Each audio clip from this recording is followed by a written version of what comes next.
Bapak itu Ketua Pimpinan Cabang Muhammadiyah Subur Bandung.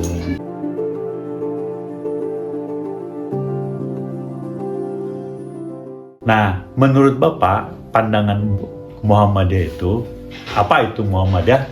Menurut Bapak itu, jadi satu perserikatan, satu kumpulan perserikatan yang intinya itu bergerak di berbagai bidang sih, ya terutama itu di bidang dakwah. Nah, dakwah itu dipecah, ada di kesehatan, ada di ekonomi, ada di sosial, kan begitu, ada di yang lain-lain itu. Nah, Muhammadiyah itu dakwah untuk apa? Tujuan Muhammadiyah itu diantaranya untuk mengembalikan ajaran Islam itu sesuai dengan Quran dan As-Sunnah, kan gitu.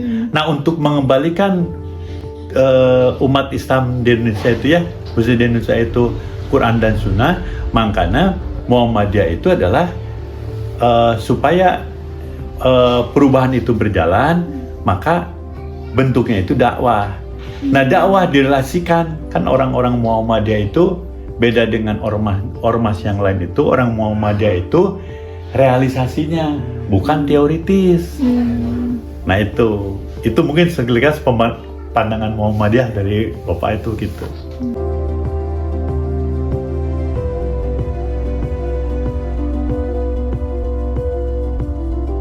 Kalau Muhammadiyah nasional ya, jadi gini sejarahnya Muhammadiyah yang Bapak pahami.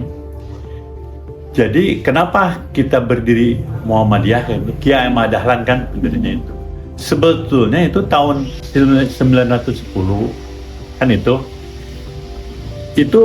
Kiai Ahmad Dahlan sudah berpikir-pikir untuk merubah tatanan baik keagamaan atau pendidikan atau tatanan sosial itu, karena mengingat situasi tahun awal abad 20 itu situasinya begini. Pertama, kemiskinan, tambah di sana itu terjadi penyakit tipes yang itu kesengsaraan. Yang kedua, pemahaman agama itu agama tradisional, kepercayaan, tahayul bid'ah hurafah kan begitu. Terus kedua, kristenisasi kan gitu. Kristenisasi itu tinggi di Jogja itu, di Jogja itu kristenisasi tinggi.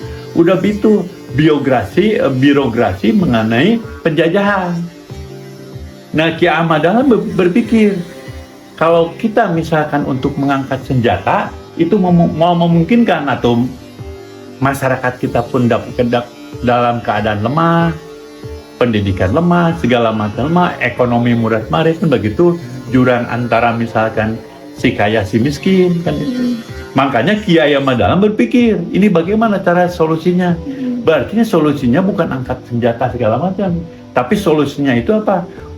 Berarti kita harus mencerdaskan, harus mensejahterakan rakyat, memberikan pencerahan kan sekarang itu, supaya ada berkemajuan. Nah, bagaimana caranya? Yaitu bagaimana caranya untuk pendidikan itu berjalan aja, pendidikan, pemahaman agama. Dan Kiai Ahmad Dahlan itu melihat bahwa pemahaman agama, tasaden tradisional, hanya belajar gitu-gitu aja, bukan salah sih kan gitu ya, hanya keheratan lah gitu segala macam itu, tapi tanpa pengetahuan. Karena disengaja sama pemerintahan Hindia Belanda supaya bodoh, masalahnya kan begitu, supaya tidak mengenal. Nah, sementara yang mengenyam pendidikan itu yang modern gitu ya, itu ada kalangan orang bangsawan yang memang dikendalikan sama pemerintahan Hindia Belanda. Belajar sekolah, sekarang belajar sekolah formalnya, ada matematik segala macam gitu.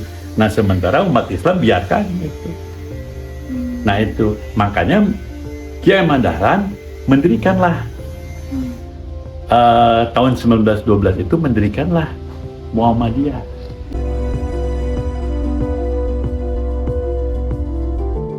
Ya, jadi struktur Muhammadiyah itu ada Muhammadiyah. Nah, Muhammadiyah itu kan induk perserikatan. Nah, dibentuk ortom-ortom. Pertama ada Ortom Aisyah, Yang kedua ada ortom pemuda. Yang ketiga ada Nasional Aisyah NA. Ada ortom juga, ada tapak suci, ada HW, ada IPM gitu tuh. Jadi Aisyah itu adalah satu bentuk ortom. Jadi bahasa keren mah kieu lah. Bapana Muhammadiyah. Ibunya Aisyah. Tah, boga anak ya, gadis ya, anu galeuleus seperti neng-neng gitu. Nya itu namanya Nasional Aisyah. Punya pemuda seperti Ade nih, pemuda Muhammadiyah kan gitu. Pemuda Muhammadiyah anaknya itu sering tetenggel, sering resep gelut, ada tapak suci. Sering resep naon? Memiliteran yo. Wah, gula macam aya okam. Aya anu sedikit rada intelektual nih, pramuka segala macam ada. HW kan gitu. Adanya orang yang di mahasiswa ada anaknya itu punya mahasiswa, ada YMM, nah itulah. Jadi ortom itu. Aisyah itu.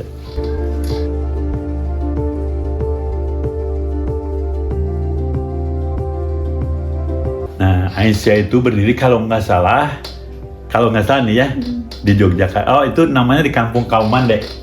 Yogyakarta, Kampung Kauman. Jadi Kampung Kauman itu istilahnya itu memang satu kampung yang memang langsung hubungannya itu dengan apa? Dengan kampung keraton lah kan begitu ya. Itu di Kampung Kauman. Nah, Aisyah itu berdiri kalau nggak salah tahun 1920-an lah gitu ya. Aisyah berdiri. Nah, itu yang mendirikan itu adalah Siti Walidah, istrinya Ki Ahmad Dahlan. Nah, ini mah cerita selingan ya. Nah, ini mulai Siti Walidah. Nah, jadi membentuk Siti Walidah Aisyah itu kan begini. Tetap sih kenyataan bahwa lihat kaum perempuan kan gitu. Lihat kaum perempuan waktu dulu itu boboraan ngaji kan begitu. Kan bantu suaminya, ngurus anaknya, dibodohkan sama sekali kan begitu. Nah, sementara menurut Siti Walidah atau dengan Ki Ahmad Dahlan itu tetap bahwa wanita dengan laki-laki harus belajar. Betul. Kan begitu, harus kesetaraan. Makanya dibentuklah. Malahan kalau nggak salah nggak ingat, itu pun R.A. Kartini itu kan bagian daripada Aisyah. Itu R.A. Kartini itu bagian daripada Aisyah. Jadi ada wawasan itu dari Aisyah. Maka kalau informasi memang masuk juga Islam jajaran Aisyah. Jadi terinspirasi. Habis gelap tetap gelap, habis terang kan gitu. Nah, itu kan itu di situ.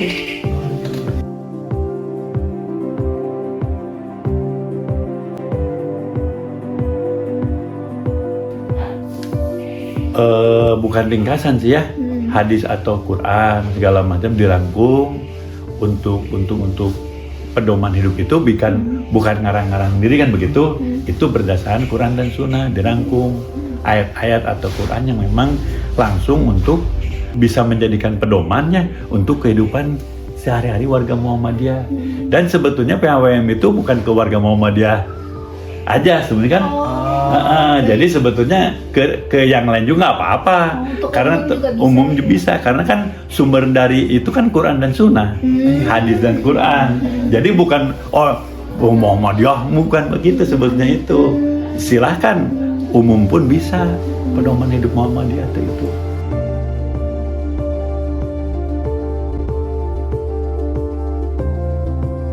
Jadi Nabi Muhammad, di antara Nabi Muhammad itu, Rasulullah itu diutus ke bumi ini untuk apa? Untuk memperbaiki akhlak. Nah, akhlak yang peran utama. Jadi akhlak itu mah etis atau perilaku. Nah gitu. Nah, sesuai itu kita untuk sosialisasi ke Neng ya, ke Ade itu, kalian semua itu apa? Dicerminkan apa yang jadi pedoman itu kan kesimpulannya akhlak. Akhlak perilaku kehidupan warga Muhammadiyah. Jadi supaya kita mensosialisasikannya adalah dengan akhlak. Contoh dari Muhammadiyah mah seorang mahasiswa atau pelajar kan begitu, bagaimana berakhlak yang mulia itu kan begitu, bagaimana kita ke orang tua kan itu hormat segala macam kan begitu, bagaimana misalkan kita kehidupan ke sesama, ke bawah, ke atas kan gitu, ada pedomannya. Jadi untuk supaya kita menjalankan pedoman hidup Muhammadiyah itu dicerminkan diri sendiri.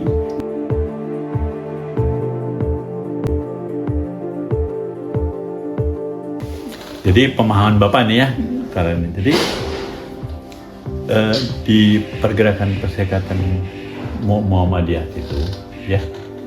Jadi pedomannya itu tetap segala sesuatu misalnya benar atau salah, bagaimana cara melaksanakan roda organisasi itu ada artinya kan itu.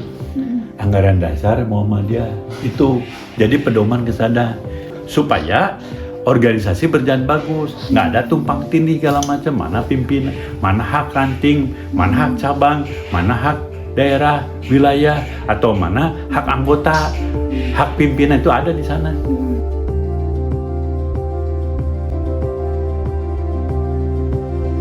Biasanya Hitoh Muhammadiyah itu ada hal-hal kejadian yang tertentu, kan begitu. Nah, terus dimusyawarahkan, misalnya, nah dimusyawarahkan segala macam itu menjadi hukum, menjadi acuan. Misalkan ada satu Hitoh Muhammadiyah di mana kan gitu ya, kalau nggak salah kepemahaman itu misalkan kembali ke Hitoh Muhammadiyah, misalkan gini, ada waktu itu kan ramai-ramai politik nih, kan gitu ya. Nah ini kejadian nih. Bahwa apakah Muhammadiyah itu harus berpolitik, kan gitu? Apakah harus berpolitik atau tidak?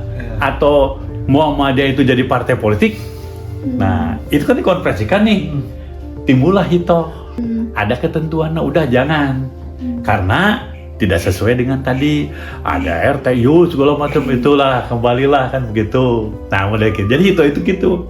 Jadi satu aturan, ada satu kejadian segala macam gitu, dimusyawarahkan, timbullah keputusan yang kontroversi, mudah-mudahan gitunya. Nah itulah Hitoh gitu. Ada satu karakter kepribadian Muhammadiyah gitu ya.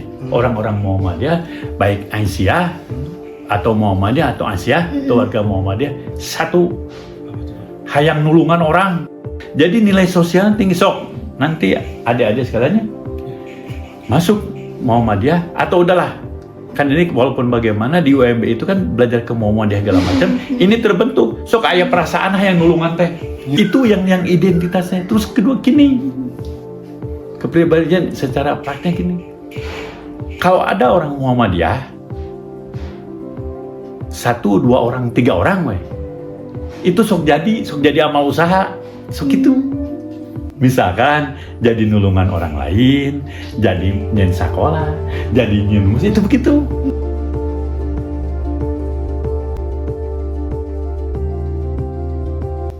Di Muhammadiyah ada struktur organisasi ya. Ada plenonya, pimpinan. Nah pimpinan, kalau di cabang nih, Bapak orang cabang. Bapak itu punya 11 pimpinan, ada sekretaris, wakil sekretaris, ada bendahara. Berarti udah kan itu dengan Bapak Ketua 5 ya? 5. Nah 5 di sana, ada yang 6 itu korbit, ketua bidang. Di sini ada ketua bidang, misalkan yang satu nih si A, ketua bidang misalkan MPS.